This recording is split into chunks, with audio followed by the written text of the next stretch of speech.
So the other day I hired 5 people on Fiverr to make me a PC parts list based on a specific set of needs and budget. In case you don't know, Fiverr is an online marketplace for freelance services. So it's kind of like the services section of Craigslist, but a lot less sketchy. Freelancers have actual profiles, and there's even a review system for client feedback. The 5 people I hired for this, who I'm calling the Fiverr 5, were selected at random. 2 of them had a small handful of positive reviews and seemed a bit more established, while the other 3 had no reviews or user feedback. For the curation of one PC parts list, they all happened to charge the exact same flat rate of $5. I also gave each of them an optional $5 tip after they finished the job. With the extra $4 service fee that Fiverr tacks onto that, I ended up paying each list maker $14. So in total, I spent $70 on PC parts lists. The things we do for content, right? Hopefully the ad revenue from this video makes up for it. Now, in order to draw valid comparisons between each list maker's performance and their results, I felt it was only fair that we give them the exact same set of criteria for the build at hand, which was a $1,000 budget, pre-tax, and not including operating systems. So just for the hardware itself. I also specified that I wanted to game at 2560 by 1440 at 60 FPS or higher, and that I would be doing some light streaming with the system. As far as aesthetics are concerned, I didn't specify any kind of color scheme, but I did say I didn't want the colors to clash, and that RGB would be a plus, that was great and all, but it wasn't necessarily a requirement. So I kind of took the middle of the road approach when it came to cosmetics. Now, it's important to note that most, if not all, of the Fiverr 5 allowed for a number of revisions to the parts list. So if I wasn't happy with anything, I could tell them, X number of times, hey, can you change this or that? And they would go ahead and make those changes free of charge. But to be as fair as possible, I told all of them up front that I would be unable to make any sort of changes or revisions to the parts list, being the computer noob that I was, and for them to try as hard as they could to make the best list possible on the first try. So now that I've covered how exactly I've set all of this up, why don't we take a look at the results? Let's check out each parts list one by one. I've actually ordered them. We're gonna take a look at them in order of best to worst. And this is just my subjective ranking based on part selection, how well balanced the hardware is, how well they adhere to budget and cosmetics and that sort of thing. So why don't we take a look at our first/best parts list, which was from, I'm not gonna say the names. I'm gonna keep the Fiverr 5 anonymous for obvious reasons. Bear in mind that the pricing that you see down here is subject to change. Obviously, this fluctuates as the market trends change. So when I looked at these initially, when they first sent over these lists, they were all under $1,000. So they all get gold stars for budgeting. Although there's a couple lists that were too low under budget, like they only spent maybe $950, $960. I felt they could have spent a little bit more dough in order to really maximize the performance of the budget at hand. Let's take a look at this first list right out of the gate with an AMD Ryzen 5 3600 6-core 12-thread processor for $175. Really nothing but great things to say about this 7nm chip. It's a solid option, and for $1,000, you can definitely squeeze in a CPU of this price point while not really compromising too much on the other components. The motherboard he went with is an MSI B450 Tomahawk Max. Tried and true option. You don't even need a BIOS update, which I learned from the Amazon video. If you guys haven't seen that, go ahead and check that out.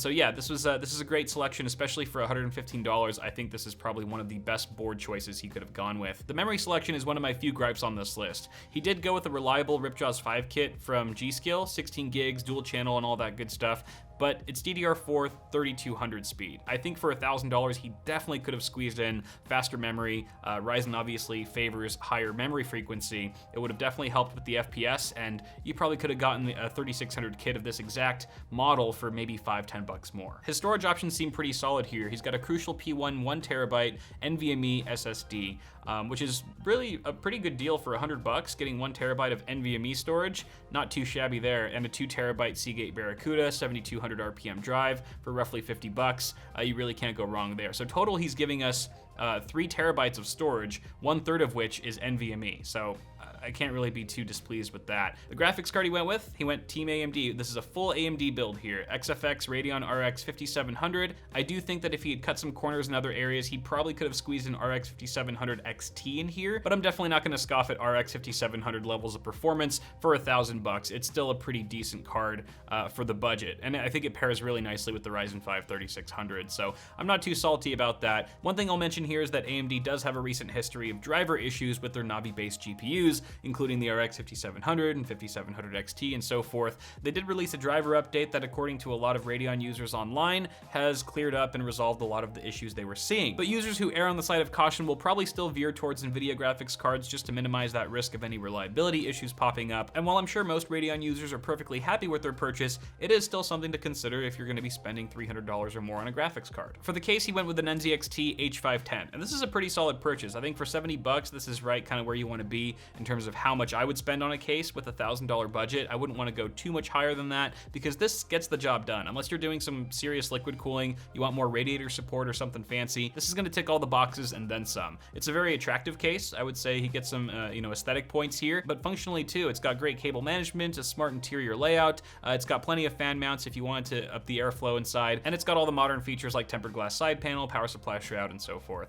The power supply is a Cooler Master Mwe Gold, 650 watt, 80 plus gold. I like the fact that he went 80 plus gold here. I think the additional efficiency is going to come in handy with the current build, and also if the user ever decides to upgrade the system down the line, it is nice to have that additional overhead. I think 650 watts is also a good sweet spot here. He could have gotten away with a 600 watt unit probably, but I also see the value in having that additional headroom if the user's planning to overclock heavily or even upgrade their CPU or GPU down the line. Should I grade these? I'm gonna grade the parts lists. I would give this list an A-, just because I'm taking the minus because the 3200 speed memory. I think it should have been a 3600 kit. That would have given it an A, potentially an A+ had he also managed to squeeze in an RX 5700 XT. Then I would have been like, okay, this guy really knows what he's doing. He's really stretching the budget as much as possible. But an A- still isn't bad. If I built this system out right now, I'd be pretty happy with it as an average gamer. Let's move on to our next list, which I deemed second best out of the 5, starting with the AMD Ryzen 5 3600. Same exact processor as the last guy, and also the same motherboard. So far, so good. I'm not seeing any difference here. Although this person did manage to squeeze in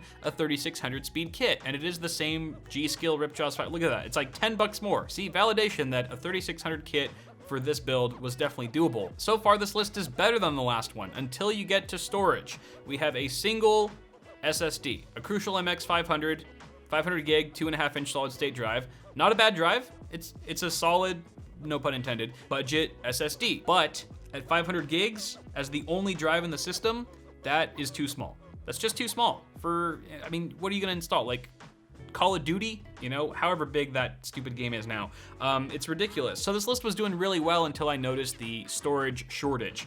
And I think this guy did say like, hey, I can revise it again if you want me to like amp up the storage or whatever. So he did mention, in his notes or whatever, that I could do a revision, but I specifically instructed him that I wouldn't be able to make any revisions, regardless of the changes, that he should just give me the best list possible from the get-go. And this is what he gave me. I was just kind of disappointed here. Everything was looking so good until this. And look at this, he managed to fit an RX 5700 XT in here, a Gigabyte gaming OC card, but that's also probably because he skimped on the storage. So even though this is gonna be a faster gaming system than the first list, because we've got a faster GPU and the same CPU, it's not quite as balanced because we have such a limited amount of storage. But look at this, apart from the GPU and storage, this is the exact same parts list as the first guy. NZXT H510, it is white, okay, so I guess that's a minor difference cosmetically. And then the same Cooler Master MWE Gold 650 watt PSU. It's all the same except for those two things, which is enough for me to not recommend this list, but recommend the other one. What grade do I even give this list? It could have been an A, it should have been an A, but now the storage anxiety is creeping in, and I gotta give it a solid B- plus. B- plus. But let's move on to our third list. Now we're starting to get on the, it's just an okay list, probably not something that I would actually go out and recommend someone do or build. But let's take a look at this, guys. A Ryzen 5 2600, still 6 cores and 12 threads like the 3600, but now we're dealing with an older 12 nanometer architecture as opposed to 7 nanometer.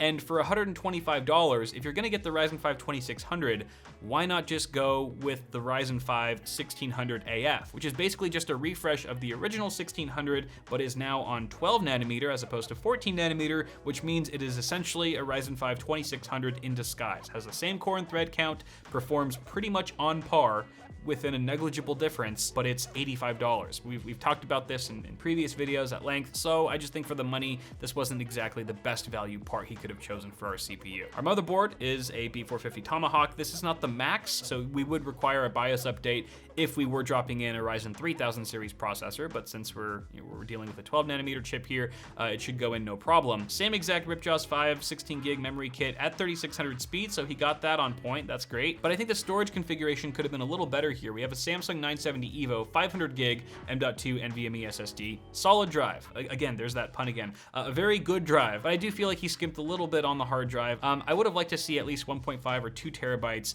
just to give us, this is a $1,000 machine. It's going to be capable of running a lot of AAA games, and AAA games typically have much larger file sizes than non-AAA games. I feel like 1.5 terabytes is still enough for the average gamer, but it's probably the bare minimum that I would recommend someone go out and seek for their storage configuration if they were getting around a $1,000 PC. The GPU is the EVGA RTX 2060 KO. This is the KO Ultra actually, so it doesn't say that the price is available. I think it's probably because it's just sold out from whatever outlet he was using previously, but this is roughly a $320 to $330 US card, which is right around the price you would find a Radeon RX 5700 for. These two cards compete directly with each other, both in terms of performance and price. I would say the AMD option, the 5700, does have better price to performance. While the two cards trade blows, I would say on average, the RX 5700 is slightly faster in game, but then there's also the whole driver concern that we just discussed with NVIDIA GeForce GPUs being slightly more reliable of an option when it comes to software performance. In the end, for a $1,000 gaming PC, I think the RTX 2060 KO is a pretty solid choice. For a case, he went with a Fantex P300. Is this the mesh? No, this is not the mesh one, so maybe the mesh one would have been better airflow. I mean, it would have been better airflow with a full mesh front panel, but this is still a solid option, $60. It's a really nice case for the price. Fantex knows how to make a good value case. The one downfall with this chassis is that I think there's only one included fan, which is why this person has included 3 of these fans. More on that in just a moment though. The PSU is the EVGA BQ 650 watt. This is an 80 plus bronze certified unit, so not quite as efficient as the 80 plus gold units that we saw in the previous 2 lists, and the EVGA BQ series is definitely more on the budget side of things. That being said, 650 watts is definitely enough to drive all the hardware that we see here. I mean, this is a 65 watt TDP CPU, and the RTX 2060 does have some really good power efficiency. So I'm not too concerned about this, even though it's not as strong as an option as the other lists, it'll probably do just fine. Circling back to the fans here, we have a Noctua NFP 14S Redux, and then 2 Cooler Master fans. These are MF120Rs, addressable RGB fans. So in total, this is what, $67, almost $80 worth of fans. I'm sure these are great fans functionally. They move air and stuff. I don't think that's how I'd want to spend my money if I was only dealing with a $1,000 budget. I mean, you could find decent fans in a 3-pack for $30. And then with that extra money, I would have put it towards either a better power supply or more storage. I think overall, I would give this list like a C+. I would say it's average. I would give it a C. Moving on to our 4th list, we have an AMD Ryzen 5 2600X, 6-core 12-thread processor. I don't know. For $150, now it's like you're only $25 away from that sweet 7 nanometer architecture, that Zen 2 magic, higher single core and multi-threaded performance. I would have either gone 3600 like our top 2 lists, or I would have gone the complete opposite route and gone with the 1600 AF for just ridiculous amounts of value. But who am I to judge? Let's see the motherboard. MSI, oh yeah, X470. He put an X470 motherboard in here, the Gaming Pro Carbon, for $150. Why do we really need an X470 board? Wouldn't a solid B450 board like the MSI B450 Tomahawk or Tomahawk Max be perfectly adequate for a Ryzen 5 processor? And you would be saving at least $30 or $35 that you could then throw at something like your CPU and get a Ryzen 5 3600. So this just seems off to me. Corsair Vengeance RGB Pro 16 gigs dual channel kit, 3600 speed. Yes, this is a good solid kit. It's got RGB, that's a plus, but it's also $100. Since RGB was more optional for me, I would have rather him saved $10, $20 on memory and just put that towards a better processor or graphics card or something like that. Here we have yet another case of storage anxiety. Inland Premium 512 gig Nvme SSD. I've never used this drive. I've never even heard of Inland Premium. Maybe they're super popular and I just live under a rock, but it's 512 gigs, and that's all we have in the whole system. No, that's just not enough. And now, hypothetically, if I'm actually building this system based on the suggestions they gave me, well, now I'm gonna have to throw in an additional drive, spend more money, potentially go over my budget because they didn't account for that in the initial list. So that's a bummer. Xfx Radeon RX 5700.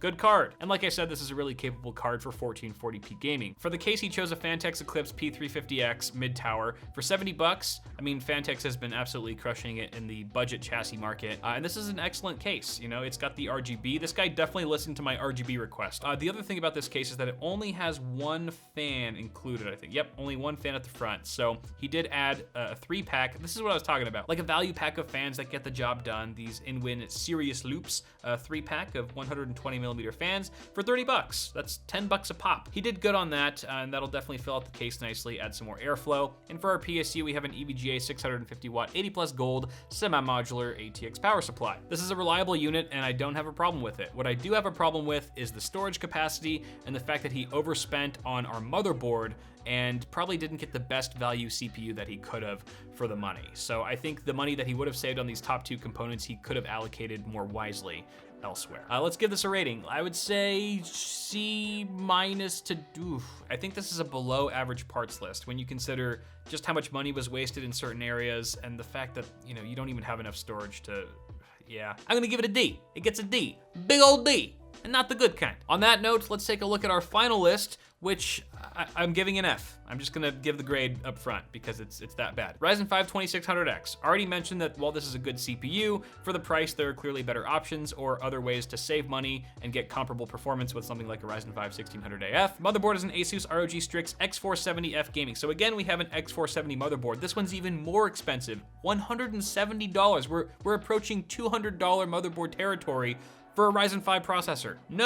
No, okay? Olo Y Warhawk RGB. I know that some people can vouch for this brand and like, oh, it's great value memory. At least you got the 3600 memory speed here. Look at this storage solution. SK Hynix Gold S31, but it's 250 gigs. This is the only drive in here, and it seems pricey. For like a basic 250 gig SATA Rev 3 drive, $50? Like you can almost get like a 250 gig, maybe even a 500 gig NVMe, like a low-end NVMe drive for that much. These parts just don't make sense. And look at our graphics card, a GTX 1660 Super. This is by far the weakest / slowest graphics card in any of these lists. I mean, the RX 5700 will blow this card away, as will the RTX 2060. So I just don't know. A $240 graphics card should be in like a $650 to $750 build, not a $1,000 build. Corsair iCUBE, this one blows my mind. A 465X RGB, okay, for $130. He spent $130 on our case. Was it just because of the RGB? What about this case warrants that price tag when I said RGB wasn't required? F. And then an EVGA Supernova 750 watt 80 plus gold unit. Why 750 watts? You don't need that much power for a Ryzen 5 2600X and a 1660 Super.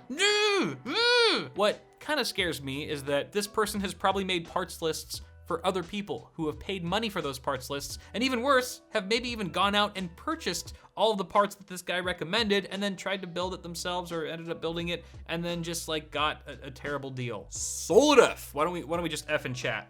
Wait, this isn't live. F in the comments for this final list. But that, my friends, is the Fiverr 5 PC parts lists. And I think what I learned from this experience, by the way, this is my first Fiverr experience ever. And it was very positive and also very terrible at the same time, based on the various parts lists that I received. I got completely different results based on who I chose. So that's the first thing that I would say walking away from all this, is that obviously your mileage may vary based on who you're hiring.